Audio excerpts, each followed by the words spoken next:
Si je n'avais pas connu la répression à 22 ans, j'étais envoyé dans un camp militaire pendant 18 mois dans l'armée, comme ça, puni, je crois que j'aurais jamais écrit. Depuis une quarantaine d'années, je construis une maison et à chaque fois j'ajoute un couloir, une chambre, une salle de bain, j'ajoute des petites choses. Et l'ensemble, j'espère que l'ensemble trouvera un jour une cohérence. Quand je suis arrivé en France en 71, je suis allé tout de suite dans les banlieues, à Gennevilliers notamment. Et j'étais à l'époque très militant et on partait avec 4 copains le samedi dimanche et on donnait des cours d'alphabétisation aux immigrés, qui n'étaient que des hommes, il n'y avait pas de femmes à l'époque. Et j'ai découvert cet univers terrifiant de la vraie solitude d'hommes exploités, malheureux et tout. Et à l'époque, personne ne parlait de l'immigration. En 1971, 72, 73, personne. Il n'y avait pas un article sur l'immigration dans la presse. Mais ils étaient là, les immigrés. Et je suis allé vers eux parce que je sentais que là, il se passait quelque chose d'atroce qu'il fallait dénoncer.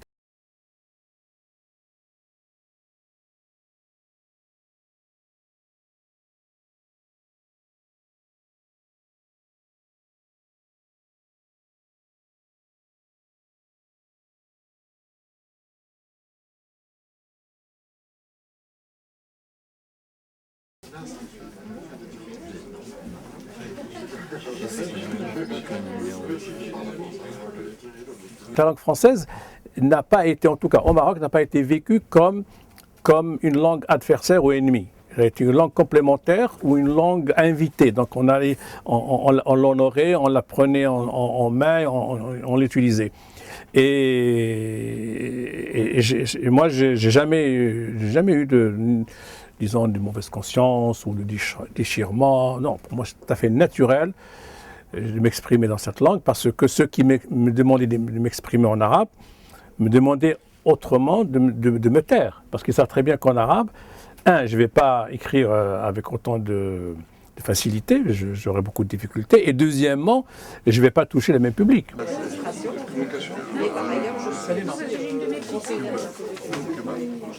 Au Maroc, cette question, et même en Algérie, cette question de la langue n'est pas posée. C'est-à-dire que finalement, on fait abstraction de cette chose absolument aberrante, que nous parlons une langue entre nous et que nous écrivons une autre. Et ceux qui écrivent cette langue classique ne sont pas compris par le peuple qui, lui, le pauvre, il est tenu à l'écart. Et quand je vois les hommes politiques, soit d'ailleurs dans les 3 pays du Maghreb, font des discours en arabe classique en s'adressant à des paysans, à des agriculteurs ou à des pauvres gens qui n'ont jamais été à l'école, mais ils sont complètement à côté de la plaque, ils ne pourront jamais se faire entendre de ces gens-là.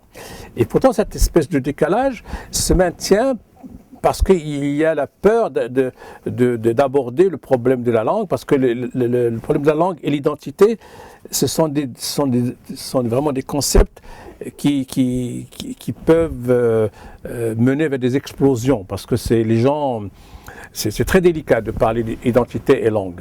Les intégrismes religieux ou politiques,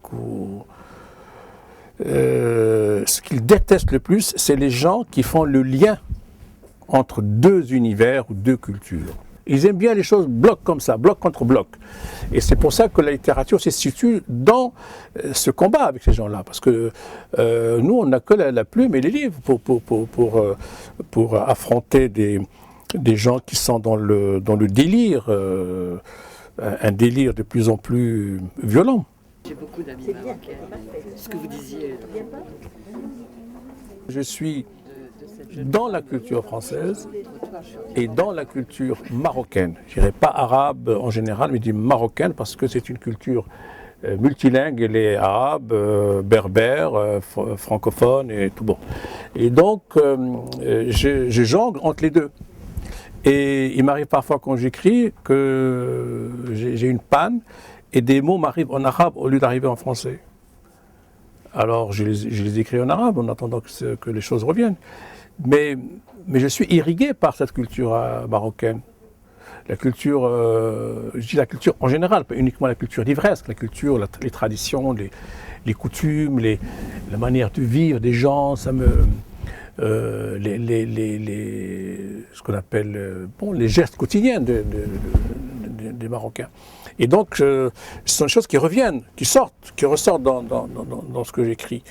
Et en fait, moi, je me sens bien dans les deux cultures.